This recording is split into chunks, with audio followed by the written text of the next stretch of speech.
மலர்கள் மலர்ந்தது எனக்கு மதுரசம் அருந்தட்டுமா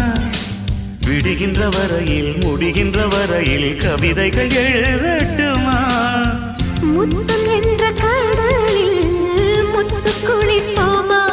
அழகு அழகு ஓ நீ நடந்தால் நடையழகு அழகு நெருங்கி வரும் இடையழகு அழகு வேலெறியும் விழியழகு